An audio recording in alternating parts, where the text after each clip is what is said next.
Ang pandemya dili babag sa imong kalampusan. Mao kini ang gipamatudan sa JRG Visayas Choral nga nakadaog sa Grand Prix for Busan International Choral Festival 2021. Bisan pa man sa kalisod sa ilang practice ug sa uban pang pagpangandam sa pagsalmot sa virtual competition, nahimo nila ug naangkon ang titulo. Busa, sayrantang ilang sekreto sa kadaugan ning butaga. Makauban ta karon na mga kapuso gikan sa JRG Visayas Choral nga nagmalampuson karong bag-o sa usa ka kompetisyon sa abroad. Makauban ta ang ilang director o choir master Ana Piquero o usa sa ilang mga miyembro si Gilbert Gutwal. Maayong buntag, Ma'am Ana, Sir Gilbert. Welcome sa GMA Regional TV Live. First up, congratulations for winning the grand prize sa Busan International Choral Festival 2021. Kumusta ang feeling? Ning sink in na ba ang inyong victory, Ma'am Ana, Sir Gilbert? Maayong buntag, Sir Nico. Maayong buntag, Guti. Good morning, ma'am. How is it Good like morning. po, after the announcement ng choral competition sa Busan? Say feeling, Ma'am Ana?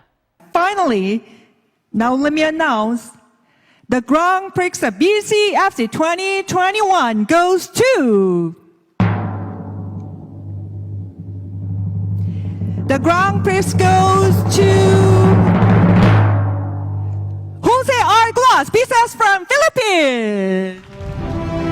Woo! Very happy, syempre, shocked. Very happy.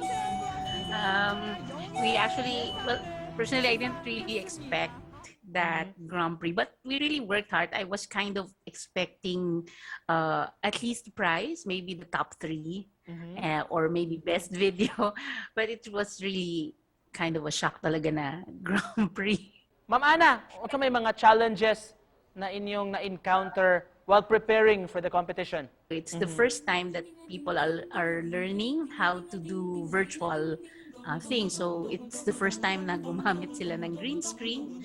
And it's also the first time that we collaborated with people that are non-singers.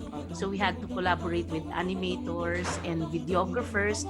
So it was difficult to find for our, at saka yung language between editors and animators. Iba yung language ng music talaga eh. So, yun the challenge talaga. Tapos, we're not meeting each other. So, yung pagturo, how to train them was all virtual.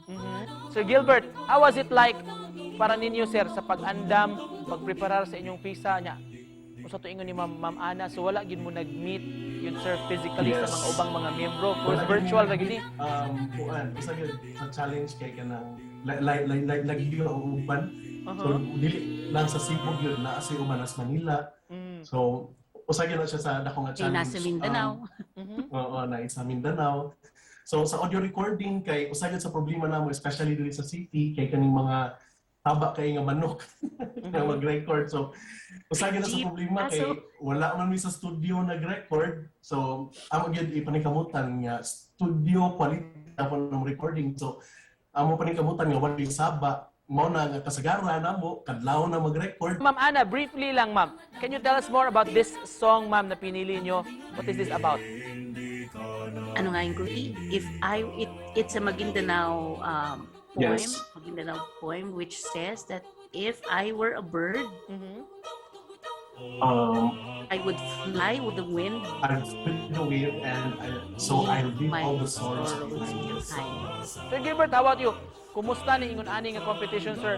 Virtual nga pamaagi, itandi sa mga kaniadto nga na inyo nang naapilan nga o adto gid mo personally o presentar gid mo sa entablado say kalainan, sir. Ang nakalahi lang yun kay mao sa ni kanang dili mi makakuyog, so dili gyud mi maka practice together. So niya usapod kay ako maingon sa gyud nga double ang effort.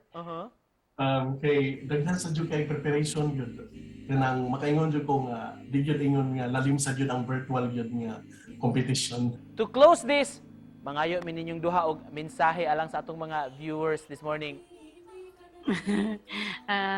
My message to everyone is I know that things are quite difficult, di ba? Na ang dami nating challenges, nawawala ng trabaho and everything, and the more time na nakakain sa atin when we work. But I think hindi natin siya dapat na let it stop sa atin to share kung ano yung meron tayo sa ibang tao. Let's not let us think of ourselves, but also of other people. Kasi of sharing, di ba? Actually, kaya mag-share. Advice na ko sa mga viewers, during this pandemic, no, nga, stick lang kita sa atong faith, niya, dili kita makalimot sa Ginoo kay naaw yun din siya always yun, nga mo kuha na to, mo take care para na to sa unsa nga mga pagsuway. Alright, and with that, we'd like to thank you. Salamat sa pagpaambit Thank you, Sir sa inyong talento. Thank you, Sir Dili lang diri sa Sugbo apan nagrepresentar gyud og garbo gyud sa Pilipinas. Mga kapuso, si Ma'am Ana Piquero o si Gilbert Gutwal sa JRG Visayas Choral. Daghan kayong salamat. Thank you. Thank you.